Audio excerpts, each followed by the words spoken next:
En esta clase veremos la filosofía en la época clásica.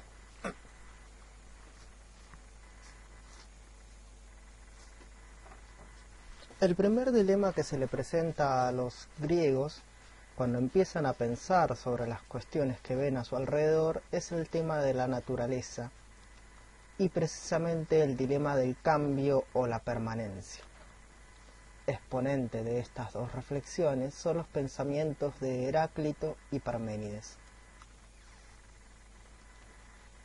Heráclito el Oscuro postulará que en realidad todo en la naturaleza cambia, al igual que el fuego cambia constantemente y nunca mantiene su forma por mucho tiempo. Es decir, todo muta, se transforma, deviene y por lo tanto no hay una permanencia. De él es la famosa frase que sostiene que ningún hombre puede bañarse 2 veces en el mismo río. Por el contrario, Parménides sostiene que en realidad el cambio es sólo aparente, como las hojas que caen de un árbol en el otoño o en el invierno y luego vuelven a florecer. Es decir, el árbol permanece. La esencia misma de las cosas permanece a pesar de que en apariencia éstas vayan cambiando.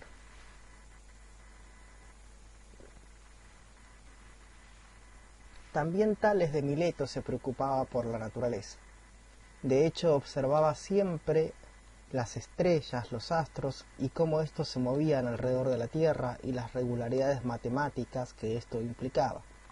Las observaba tanto que en una ocasión se cayó en un pozo por ir observando a la vuelta a su casa cómo las estrellas se movían sobre él. Sócrates se va a acercar al conocimiento de una manera diferente. Él adherirá a una postura o una filosofía, un mito muy expandido en el mundo griego, que es precisamente el mito de la reminiscencia, según el cual todas las almas que reencarnan en los cuerpos, luego de pasar por el río del Lethe y haber bebido del río del olvido, vuelven a nacer ya conociendo las ideas de justicia y bondad, solo que las han olvidado, y por lo tanto, conocer es recordar. Por lo cual desarrolló su teoría de la mayéutica. Consistía en preguntar y repreguntar a las personas para dar a luz a las ideas que ellos ya traen consigo. Por ejemplo, Sócrates le preguntaría a una persona si sabe lo que es el bien, y por ejemplo la persona podría contestar con un ejemplo de un acto de bondad, pero esto no es el bien en sí mismo. Y repreguntando una y otra vez, se llegaría la persona a dar cuenta lo poco que conoce acerca de aquello que estaba tan seguro. Pero preguntar y repreguntar causa molestias, sobre todo al poder. La justicia ateniense le acusó de difamar a los dioses y de corromper a la juventud. Finalmente, Sócrates fue condenado a la muerte.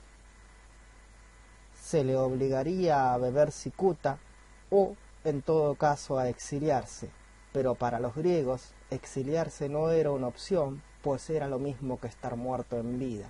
Por lo tanto, decidió beber estoicamente la cicuta, destino que compartió con otros sabios. En el futuro, por ejemplo, Séneca también habría sido condenado a la misma pena. Le sobrevivió muchos de sus discípulos, entre ellos Platón, el más importante o el más conocido, quien nos legó una de las más extraordinarias e importantes metáforas acerca de la educación y el conocimiento en sí mismo.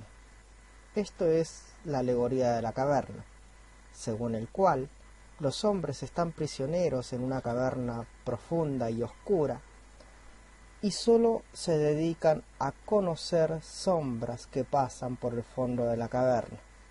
Si uno de estos pudiera liberarse y ascender la dificultosa colina hacia el exterior, se daría cuenta que hay un mundo lleno de luz, de objetos verdaderos, que representaban aquellas sombras de las sombras que él veía en la oscuridad.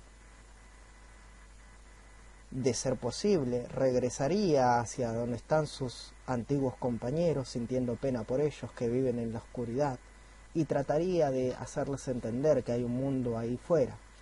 Pero estos dirían que ese mundo es falso y que esta persona, por conocerlo, ha dejado de conocer el mundo verdadero, pues ya no puede adivinar las sombras.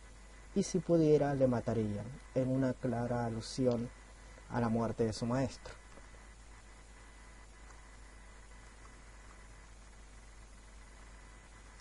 La misma nos lleva a la teoría platónica del conocimiento, según el cual esa caverna es el mundo sensible, en el mundo en el cual vivimos. El fuego que se hallaba en ella es el sol, y las sombras o las imágenes son las cosas que vemos a diario y las conocemos a través de la imaginación. Las cosas en sí mismas las conocemos a través de la creencia porque creemos en ellas. Pero esto oculta que hay un mundo más verdadero, un mundo de las ideas, un mundo inteligible, en la cual se conoce a través de las razones discursivas, a través de la lógica, la matemática, el intelecto y las ideas. Esta idea de dualidad o de un mundo falso que es copia del mundo más verdadero es la idea aristotélica del conocimiento. El mundo de las ideas es permanente, inmutable y nunca cambia. En cambio, el mundo sensible es una copia burda de ese mundo de las ideas y solo participa en parte de lo que ellas representan.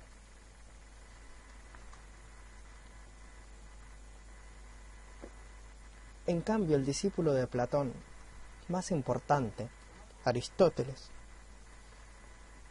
va a reeditar este dilema sosteniendo que en realidad el mundo sensible es el que importa para el conocimiento.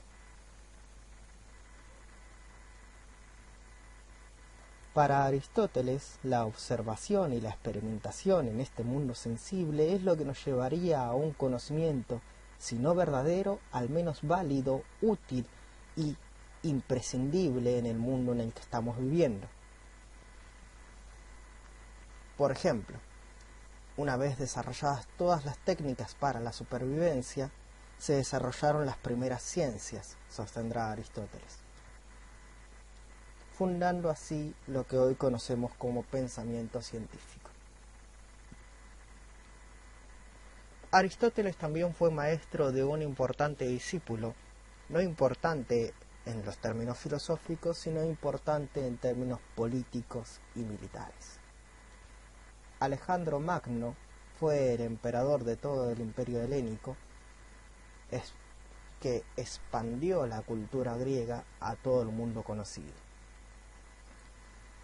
De más está decir que Alejandro, por ser el emperador de lo que en ese entonces se conocía como el mundo entero, era un poco soberbio y tuvo algunos choques con otro filósofo muy relevante de la antigua Grecia. Nos referimos, claro está, a Diógenes, y este es el encuentro más importante o el más significativo que hay entre el poder político y el conocimiento filosófico, en el cual Alejandro le propone a Diógenes que él le dará cualquier cosa de su reino a cambio de que le enseñe su filosofía. A lo cual, sabiamente, Diógenes responde: simplemente te pido una cosa, que te corras del sol, porque me estás tapando. 3 cosas podrían decirse de Diógenes.